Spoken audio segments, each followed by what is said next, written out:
ಸೋಲಾಪುರದ ಶ್ರೀ ಸಿದ್ದರಾಮೇಶ್ವರ ದೇವಸ್ಥಾನ ಮತ್ತು ಮಠ ಕರ್ನಾಟಕ ಮತ್ತು ಮಹಾರಾಷ್ಟ್ರದಾದ್ಯಂತ ಅತ್ಯಂತ ಪವಿತ್ರವಾದ ಪುಣ್ಯಕ್ಷೇತ್ರಗಳಲ್ಲಿ ಒಂದಾಗಿದೆ.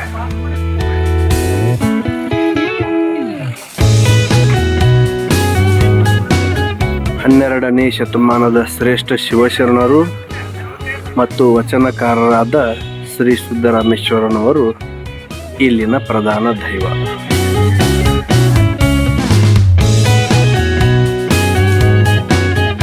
ಹನ್ನೆರಡನೇ ಶತಮಾನದ ಶ್ರೇಷ್ಠ ಕರ್ಮಯೋಗಿ ಬಸವಣ್ಣನವರ ಸಮಕಾಲೀನರಾಗಿದ್ದ ಸಿದ್ದರಾಮೇಶ್ವರನವರು ಸೊಲ್ಲಾಪುರವನ್ನು ತಮ್ಮ ಕಾರ್ಯಕ್ಷೇತ್ರವನ್ನಾಗಿ ಮಾಡಿಕೊಂಡಿದ್ದರು.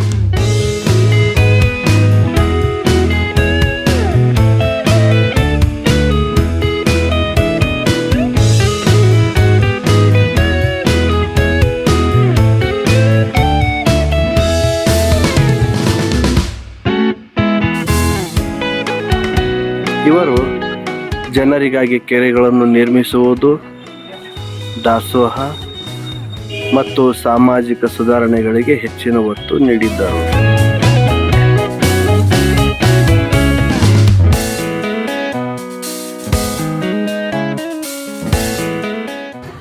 गाइड है क्या जी? गाइड मिलेगा? वहाँ मिलेगा? कितना देना उनको पेमेंट? कितना देना उनको? ಸಿದ್ದರಾಮೇಶ್ವರ ದೇವಸ್ಥಾನವು ಒಂದು ವಿಶಾಲವಾದ ಕೆರೆಯ ಮಧ್ಯದಲ್ಲಿದೆ. ಇದು ನೋಡಲು ಬಹಳ ಸುಂದರ.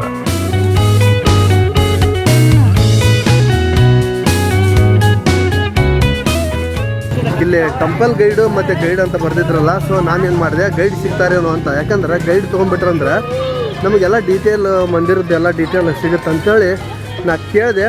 ಆದ್ರೆ ಗೈಡ್ ಅಂದ್ರೆ ಆ ಗೈಡ್ ಅಲ್ಲ, ನಿಮ್ಗೆ ಏನಾದರೂ ಮಾಹಿತಿ ಬೇಕಂದ್ರೆ ಕೊಡ್ತೀವಿ ಇಲ್ಲಿ ಅಂತಂದ್ರು ಅವರು. ಸೊ ಒಳಗಡೆನೂ ಇಲ್ಲ ಅಂತ.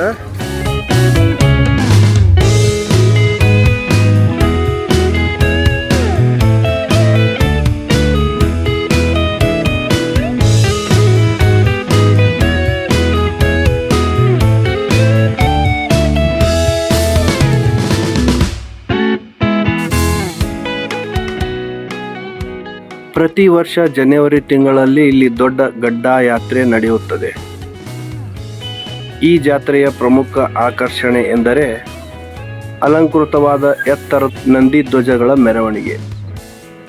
ಸಾವಿರಾರು ಭಕ್ತರು ಈ ಧ್ವಜಗಳೊಂದಿಗೆ ಸಾಗುವುದನ್ನು ನೋಡುವುದೇ ಒಂದು ಸಂಭ್ರಮ.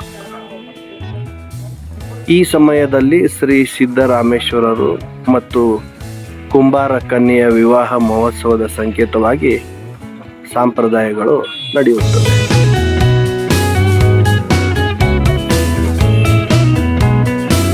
ಸಿದ್ದರಾಮೇಶ್ವರ ಮಠವು ಕೇವಲ ಧಾರ್ಮಿಕ ಕೇಂದ್ರವಲ್ಲದೆ ಶಿಕ್ಷಣ ಮತ್ತು ದಾಸೋಹಕ್ಕೆ ಹೆಸರುವಾಸಿಯಾಗಿದೆ.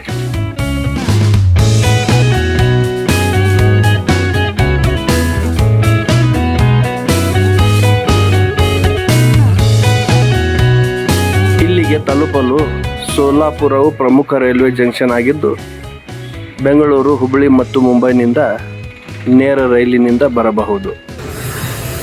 ಒಳಗೆ ಬಂದೇವೆ ನಾವು ಎಂಟ್ರಿಗೆ.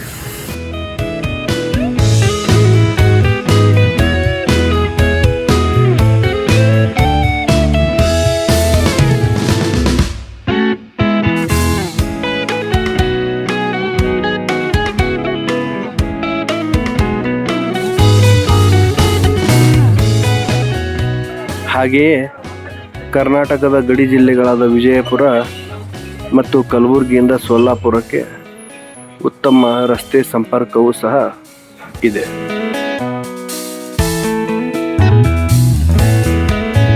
ಸಂಕ್ರಾಂತಿ ಸಮಯವು ಅತ್ಯಂತ ಸೂಕ್ತ, ಆದರೆ ಭಕ್ತರ ದಟ್ಟಣೆ ಹೆಚ್ಚಿರುತ್ತದೆ ಎಂಬುದನ್ನು ನೆನಪಿನಲ್ಲಿಟ್ಟುಕೊಂಡು ನೀವು ಸಿದ್ದರಾಮೇಶ್ವರ ಮಠಕ್ಕೆ ಭೇಟಿ ನೀಡಲು ಯೋಗ್ಯ ಎನಿಸುತ್ತದೆ.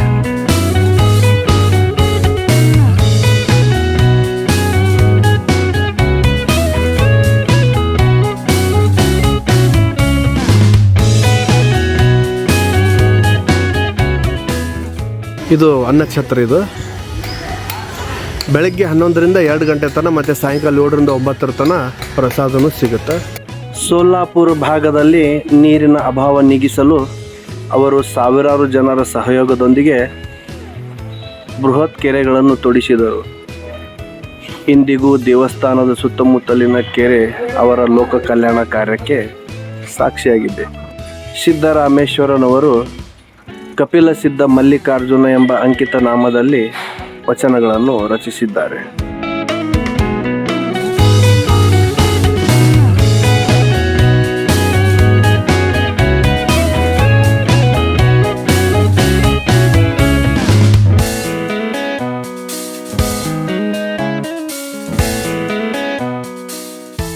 ಒಂದು ಥಾಟ್ ಹಾಕ್ಯಾರ ನೋಡ್ರಿ ಇಲ್ಲೇ, ಒಬ್ಬರ ಮನದ ನೋಯಿಸದೆ ಒಬ್ಬರ ಘಾತವ ಮಾಡದವನೇ ಪರಮ ಪಾವನ ನೋಡ ಅಂತ. ಅಂದರೆ ಇನ್ನೊಬ್ಬರಿಗೂ ತೊಂದರೆ ಕೊಡೋದ್ರೊಳಗೆ ಯಾವುದೂ ಅರ್ಥ ಇಲ್ಲ. ಭೂಮಿ ಮೇಲೆ ಯಾವ ಜೀವಿನೂ ಇನ್ನೊಬ್ಬರಿಗೆ ತೊಂದರೆ ಕೊಡಬೇಕಂತ ಹೇಳಿ ಬಂದಿಲ್ಲ. ಸೊ ಯಾರೂ ತೊಂದರೆ ಕೊಡಬಾರ್ದು, ಕೊಡದೆ ಸ್ವರ್ಗ ಪ್ರಾಪ್ತಿ ಮಾಡ್ಕೋಬೇಕು, ಶರಣ ಆಗಬೇಕು ಅನ್ನೋದು ಇದೊಂದು ಪ್ರತೀತಿ, ಅದೊಂದು ಸ್ಟೇಟ್ಮೆಂಟು. ಬಸವಣ್ಣನವರ ಕರೆಯ ಮೇರೆಗೆ ಕಲ್ಯಾಣಕ್ಕೆ ತೆರಳಿದ್ದ ಇವರು ಅಲ್ಲಿನ ಅನುಭವ ಮಂಟಪದ ಪ್ರಮುಖ ಶರಣಾಗಿ ಗುರುತಿಸಿಕೊಂಡಿದ್ದರು.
ಇದೊಂದು ನೀಲನಕ್ಷೆ.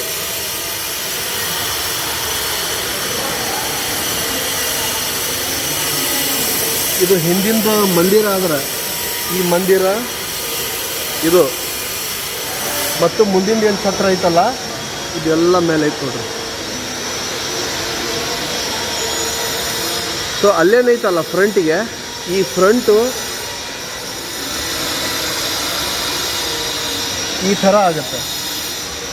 ಸೊ ಇದು ಕಾಮಗಾರಿ.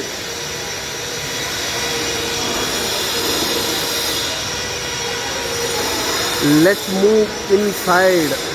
ಕ್ಯಾಮ್ರಾದವು ಒಳಗೆ ವಿಡಿಯೋ ಅಲೋ ಹೋಯ್ತೋ ಇಲ್ಲೋ ಗೊತ್ತಿಲ್ಲ, ಹೊರಗಿಂದ ತೋರಿಸ್ತೀನಿ ಇನ್ನೊಮ್ಮೆ.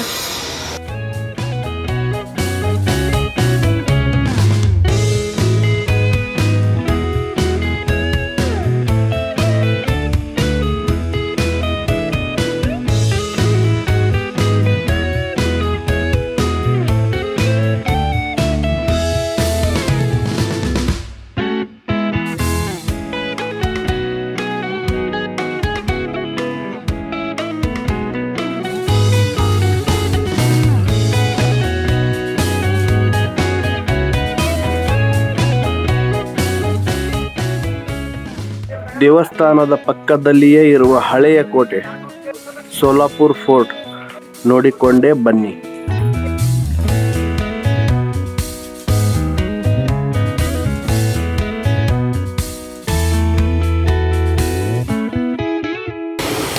So exit